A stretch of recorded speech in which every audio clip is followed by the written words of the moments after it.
Indelible by Karin Slaughter. Read by Deborah Hazlett. Chapter 1. 8:55 a.m. "Well, look what the cat dragged in," Marla Sims bellowed, giving Sara a pointed look over her silver-rimmed bifocals. The secretary for the police station held a magazine in her arthritic hands, but she set it aside, indicating she had plenty of time to talk. Sara forced some cheer into her voice, though she had purposefully timed her visit for Marla's coffee break. "Hey, Marla, how you doing?" The old woman stared for a beat, a tinge of disapproval putting a crease in her naturally downturned lips. Sara forced herself not to squirm. Marla had taught the children's Sunday school class at the Primitive Baptist from the day they opened the front doors, and she could still put the fear of God into anyone in town who'd been born after 1952. She kept her eyes locked on Sara. "Haven't seen you around here in a while."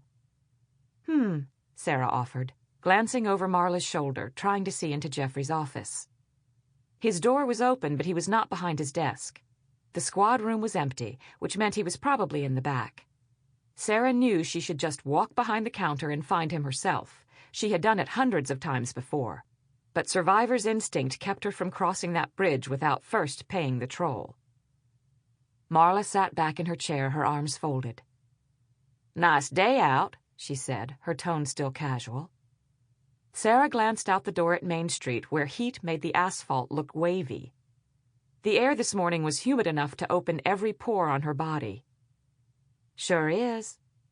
"And don't you look pretty this morning," Marla continued, indicating the linen dress Sara had chosen after going through nearly every item of clothing in her closet.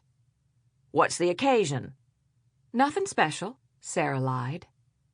Before she knew what she was doing, she started to fidget with her briefcase, shifting from one foot to the other like she was 4 instead of nearly 40. A glimmer of victory flashed in the older woman's eyes. She drew out the silence a bit more before asking, "How's your mama and them?" "Good," Sara answered, trying not to sound too circumspect. She wasn't naive enough to believe that her private life was no one else's business.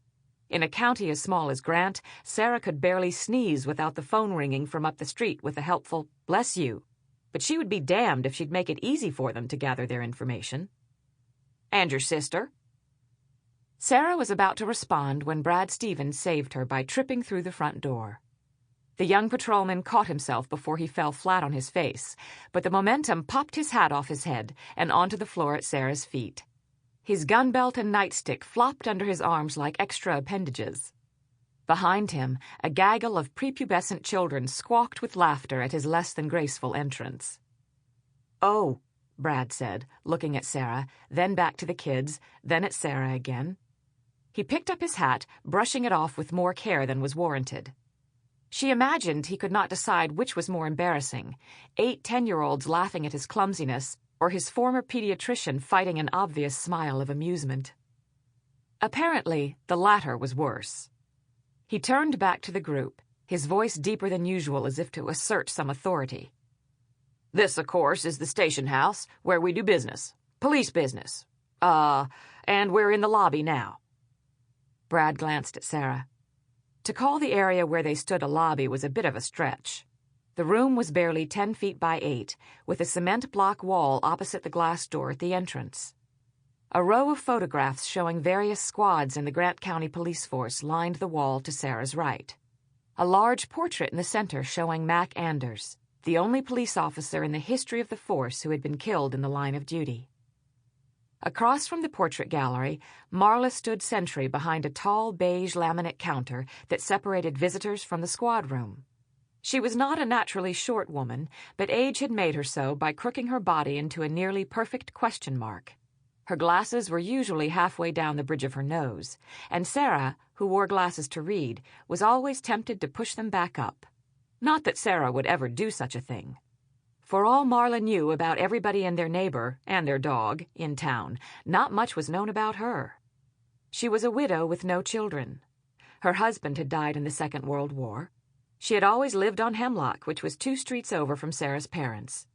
She knitted and she taught Sunday school, and worked full-time at the station answering phones and trying to make sense of the mountains of paper. Sample complete. Ready to continue?